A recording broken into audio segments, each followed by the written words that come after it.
Vous savez, derrière les grands titres de l'économie, il y a un marché quasi invisible, mais qui pèse des centaines de milliers de milliards de dollars.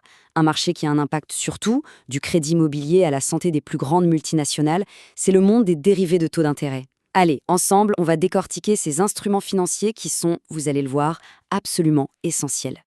Alors pour bien saisir l'échelle, regardons ce chiffre.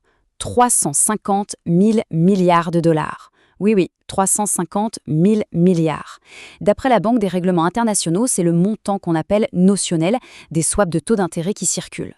Attention, ce n'est pas de l'argent réel qui change de main, mais c'est la base de calcul pour tous les paiements. L'échelle est, elle est tout simplement astronomique. Forcément, la question qui vient tout de suite, c'est mais pourquoi? Pourquoi un marché aussi immense? La réponse, en fait, c'est que ces instruments ne sont pas des actifs classiques, comme des actions ou des obligations. Ce sont des contrats dont la valeur dérive d'autre chose. Et ils ont été créés pour un but bien précis, se protéger des variations de taux d'intérêt, ou bien sûr pour parier sur ces mêmes variations. Bon, voilà notre feuille de route. On va commencer par les bases, le marché des taux.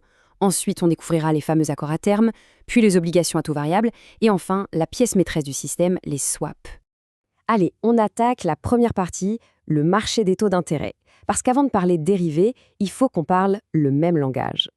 Tout, absolument tout, commence avec un taux de référence. Il faut voir ça un peu comme le thermomètre du marché financier. C'est une mesure standard, reconnue par tout le monde, qui nous dit combien coûte l'argent à un instant T. Sans ce point de repère commun, ce serait impossible de fixer le prix de quoi que ce soit. Et historiquement, le roi des taux de référence, c'était lui, le Libor. C'était, pour faire simple, le taux auquel les grandes banques se prêtaient de l'argent entre elles à Londres. Pendant des décennies, ça a été la pierre angulaire de milliers de milliards de dollars de contrats financiers, des prêts étudiants jusqu'aux montages les plus complexes.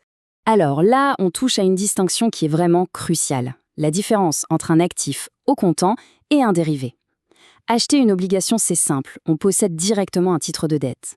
En revanche, utiliser un dérivé, c'est complètement différent. On signe un contrat dont la valeur va dépendre du taux d'intérêt de cette obligation, mais sans jamais la posséder. Toute la subtilité est là.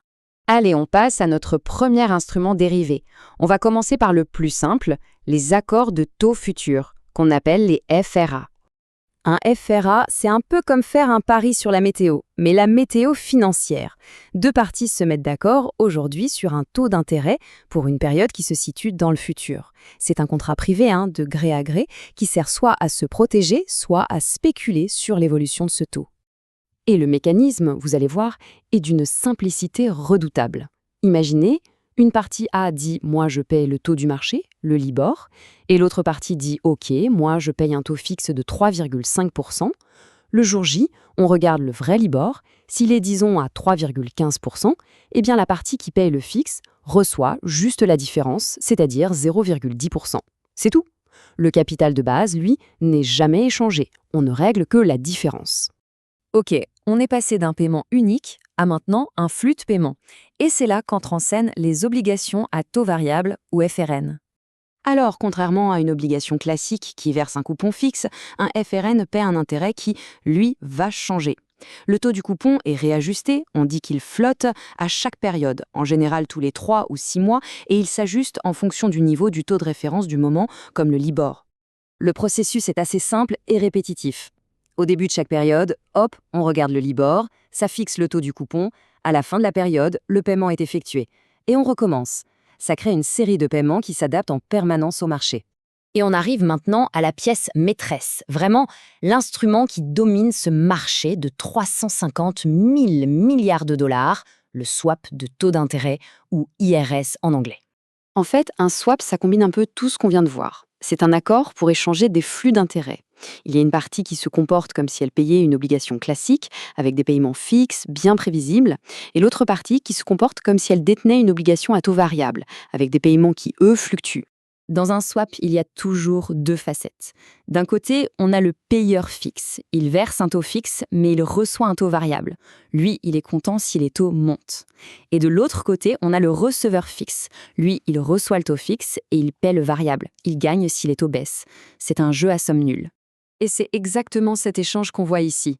D'un côté, ce flux de paiement fixe, super prévisible, les flèches rouges, et de l'autre, ce flux de paiement variable qui monte, qui descend au gré du marché, ce sont les barres bleues. Le swap, c'est l'acte d'échanger ces deux réalités financières.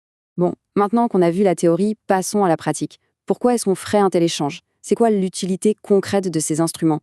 C'est la question clé. À quel moment une entreprise se dirait « Tiens, je vais transformer ma dette à taux fixe en dette à taux variable » ou l'inverse? Eh bien, la réponse est très simple, c'est pour faire correspondre ses dettes à ses revenus. Prenons un cas concret. Imaginez une entreprise. Elle a une dette à taux fixe. Elle doit payer 5% par an, quoi qu'il arrive. Mais ses revenus, eux, ils sont variables. Ils suivent l'économie. C'est un vrai risque. La solution?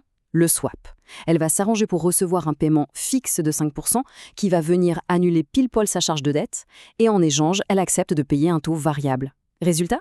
Sa dette fixe est devenue une dette variable qui va maintenant danser au même rythme que ses revenus. C'est un outil de gestion du risque qui est incroyablement puissant. Donc, pour résumer, on a vu comment tout ça s'emboîte. Le FRA, c'est la brique de base, sur une seule période. Le FRN, c'est comme un mur de briques, une série de paiements variables. Et le swap? Eh bien, le swap, c'est l'architecture complète. C'est l'échange d'un mur de paiement fixe contre un mur de paiement variable. Et pour finir, une petite question pour l'avenir. Pendant des décennies, tout ce système a reposé sur le Libor.